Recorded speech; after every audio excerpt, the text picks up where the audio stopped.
की है जवां जवां हवा भी है। नीली आंखों वाली एक एक्ट्रेस जिनकी खूबसूरती में एक अलग आकर्षण था। चेहरा छुपा लिया है किसी ने हिजाब में। 80s के दौर की एक पाकिस्तानी अदाकारा जिन्होंने बॉलीवुड में आकर अपनी पहली ही फिल्म से हिंदुस्तान में तहलका मचा दिया था। दिल के अरमां आंसुओं में बह गए। वो मशहूर अदाकारा जो गायकी में भी इस कदर पारंगत थीं कि बॉलीवुड की बड़ी बड़ी गायिकाओं के होते हुए अपनी पहली ही फिल्म के लिए film fair best female playback singer का अवार्ड अपने नाम किया। कदमों की धूल मुझे लोग कहते हैं।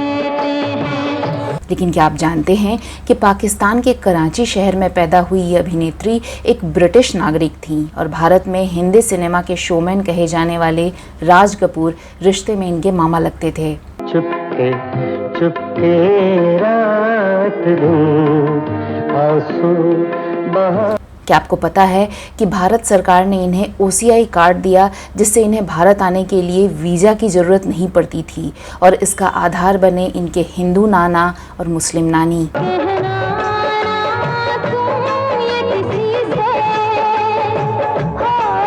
और क्या आप यकीन करेंगे कि एक ब्रिटिश पति और 2 पाकिस्तानी पतियों को छोड़ने के बाद और एक दुबई के शख्स से चौथी शादी करने के बावजूद वो फिलहाल भारत में अकेली जिंदगी गुजार रही हैं।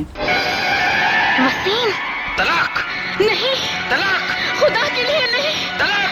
नहीं। तो कौन है ये अदाकारा?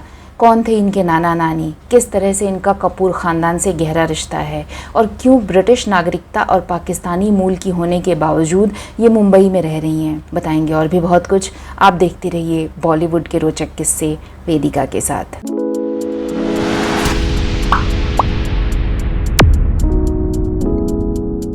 दिल की ये आरज़ू थी कोई दिलरुबा। दोस्तों, आज हम बात कर रहे हैं गुजरे ज़माने की एक ऐसी एक्ट्रेस की जिन्हें सिर्फ एक गाने ने ही रातों रात चार्ट बस्टर्स में टॉप पर पहुंचा दिया था। दिल के अरमां आंसुओं में बह गए। और ये अपनी पहली ही फिल्म से टॉप की एक्ट्रेस और मजी हुई गायिका करार दे दी गई थी। ये एक्ट्रेस हैं सलमा आगा।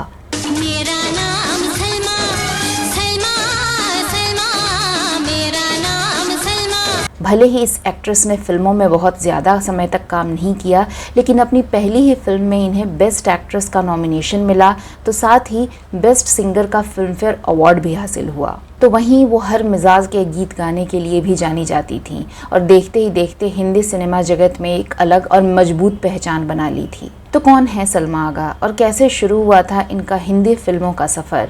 आखिरकार ऐसा क्या हुआ कि इनका करियर कम समय में ही तबाह हो गया और आज ये कहाँ और किस हाल में हैं? चलिए जानते हैं। सलमा आगा का जन्म 25 अक्टूबर 1956 को पाकिस्तान के कराची शहर में हुआ था। सलमा की मां जरीन हिंदी और पाकिस्तानी फिल्मों में नसरीन के नाम से काम करती थीं और इनके पिता लियाकत गुल आगा ईरानी मूल के थे जो पाकिस्तान के व्यापारी थे और अमृतसर में भी उनका कारोबार चलता था। भारत से परिवार का रिश्ता होने की वजह से सलमा का कुछ समय यहाँ भी बीता, लेकिन पिता को बिजनेस के सिलसिले में बार बार लंदन आना जाना पड़ता था, जिस वजह से बाद में पूरा परिवार लंदन शिफ्ट हो गया। सलमा की पढ़ाई लिखाई लंदन में ही हुई और इन्होंने ब्रिटिश नागरिकता ले ली। सलमा आगा की माँ का परिवार पिछले 3 पीढ़ियों से फिल्मों से जुड़ा रहा था, इसलिए सलमा का भी इस तरह काफ़ी झुकाव था। सलमा की रिश्तेदारी राज कपूर के खानदान से भी थी और इस बारे में हम वीडियो में आगे विस्तार से बताएंगे। सलमा पढ़ाई के साथ साथ क्लासिकल म्यूजिक भी सीखने लगी और फिल्मों में आने का मन बनाने लगी। इसी दौरान राज कपूर ने अपने बेटे ऋषि कपूर की शादी के बाद लंदन में रिसेप्शन पार्टी दी, जिसमें बॉलीवुड के कई दिग्गजों के साथ साथ सलमा की मां को भी इन्वाइट किया गया। बताते हैं कि इसी पार्टी में सलमा की मुलाकात जाने माने फिल्म निर्माता BR चोपड़ा से हुई, जो जो अपनी अगली फिल्म के लिए एक मुस्लिम हीरोइन की तलाश में थे, क्योंकि मुस्लिम पृष्ठभूमि की कहानी होने की वजह से उन्हें लगता था कि एक मुस्लिम अदाकारा ही इस रोल के साथ बेहतर न्याय कर सकेगी।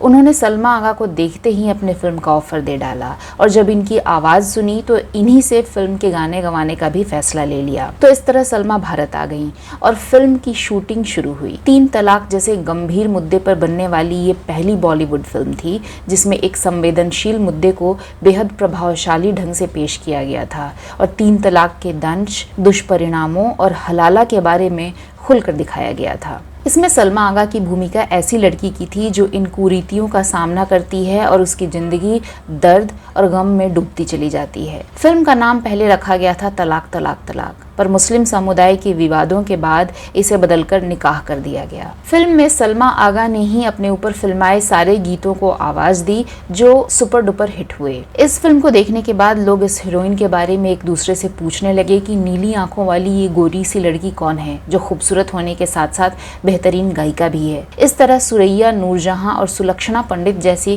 कुछ फेमस एक्ट्रेसेस के बाद सलमा आगा का भी नाम सिंगर कम एक्ट्रेस की लिस्ट में शुमार हो गया। 1982 में आई इस फिल्म पर काफ़ी कंट्रोवर्सी भी हुई, लेकिन इससे सलमा रातों रात स्टार बन गई। निकाह के बाद सलमा के पास फिल्मों की लाइन लग गई।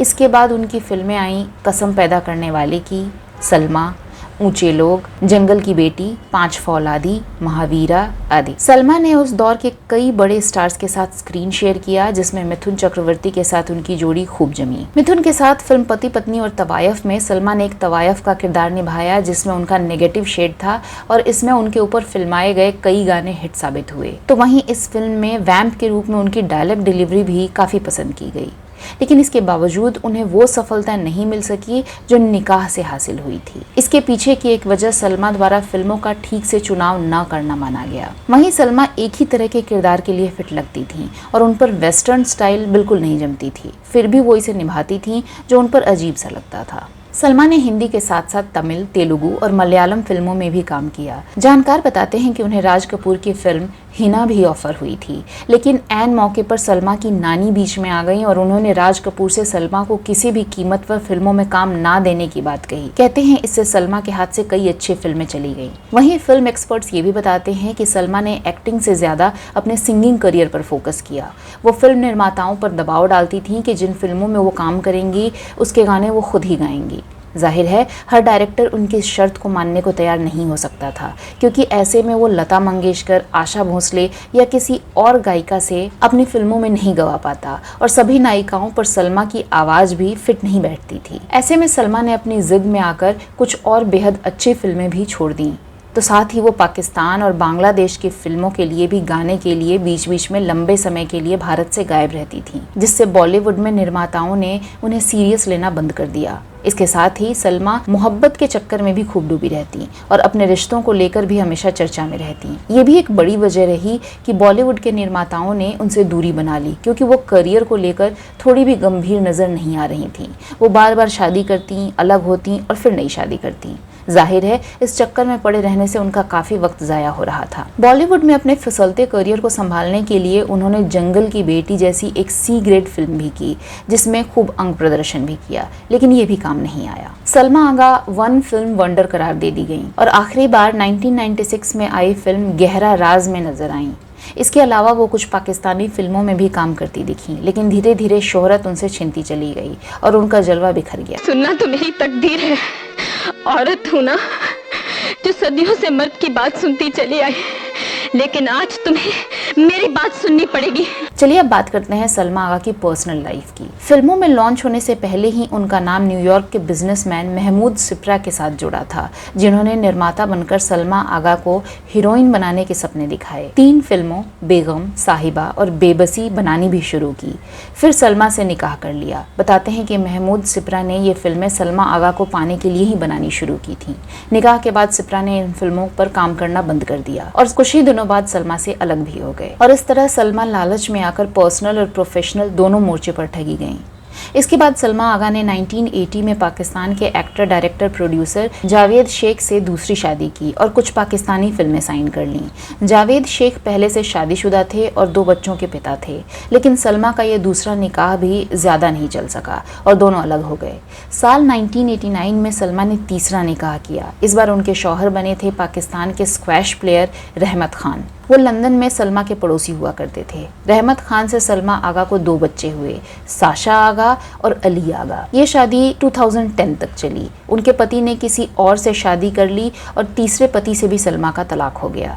इसके बाद उन्होंने दुबई बेस्ड बिजनेसमैन मंजर शाह से साल 2011 में चौथी शादी कर ली, जब सलमा आगा की उम्र 55 साल थी। इसके बाद सलमा मुंबई आ गई और अपने बच्चों का करियर यहीं सेटल करने की कोशिश करने लगी। सलमा के तीसरे पति से उनकी बेटी साशा ने बॉलीवुड में फिल्म औरंगजेब से एंट्री की। वहीं सलमा भी एक फिल्म मेकर बनने की कोशिश करने लगी। फिलहाल सलमा अपने दोनों बच्चों के साथ मुंबई में ही रह रही हैं और वहीं उनके मौजूदा पति मंजर शाह दुबई में रहते हैं। सलमा ने भारत सरकार से संपर्क किया और 2017 में ओवरसीज सिटीजन ऑफ इंडिया का कार्ड हासिल कर लिया, जिसके मिलने के बाद अब वो बेरोक टोक भारत आ जा सकती हैं। इसको लेकर सलमा का कहना था कि मेरा पूरा खानदान भारत से रहा है, इसलिए OCI कार्ड पर मेरा अधिकार था। अब उनके परिवार का भारत से और कपूर खानदान से क्या रिश्ता रहा, चलिए ये भी बताते हैं। दरअसल पृथ्वीराज कपूर की पत्नी रामशरणी के भाई थे जुगल किशोर मेहरा, जो फिल्मों से जुड़े थे और बॉम्बे रेडियो में स्टेशन डायरेक्टर थे, यानी वो राज कपूर के सगे मामा थे। जुगल किशोर ने अपने जमाने की मशहूर अदाकारा और गायिका अनवारी बेगम से शादी की। 30 के दशक में जो सबसे पहली हीर रांझा फिल्म बनी थी, उसमें जुगल किशोर मेहरा ने रांझा और अनवारी ने हीर का किरदार निभाया था। अनवारी पहले से तलाकशुदा थीं और उनके पहले पति रफीक से उनकी एक बेटी भी थी जिसका नाम था जरीन। जुगल किशोर मेहरा ने भी अनवारी बेगम से पहले 2 शादियां कर रखी थीं। जब जुगल किशोर मेहरा और अनवारी बेगम ने शादी की तो उसी दौरान भारत पाकिस्तान को आज़ादी मिली और देश का बंटवारा हो गया। फिर अनवारी के साथ जुगल किशोर मेहरा भी पाकिस्तान चले गए और इस्लाम अपना लिया। उन्होंने कन्वर्ट होने के बाद अपना नाम रखा अहमद सलमान और अनवारी की बेटी जरीन को कानूनी तौर पर गोद ले लिया। उन्होंने रेडियो पाकिस्तान में नौकरी शुरू की और वहां डिप्टी जनरल डायरेक्टर बने। बाद में उन्होंने पाकिस्तान एयरलाइंस ज्वाइन की और रिटायरमेंट के बाद लंदन में बस गए। इनकी बेटी जरीन ने हिंदी और पाकिस्तानी फिल्मों में नसरीन के नाम से काम किया और बाद में पाकिस्तान के व्यापारी लियाकत गुल आगा से शादी की। उन्हीं दोनों की बेटी हैं सलमा आगा, जो बाद में अपनी माँ और नाना नानी की तरह ही एक अभिनेत्री और साथ में एक मशहूर गायिका भी बनी। तो दोस्तों, आपको हमारा आज का ये एपिसोड कैसा लगा, कमेंट सेक्शन में लिखकर ज़रूर बताइएगा। कुछ और नए किस्से कहानियों के साथ अगले एपिसोड में आपसे फिर होगी मुलाकात। नमस्कार।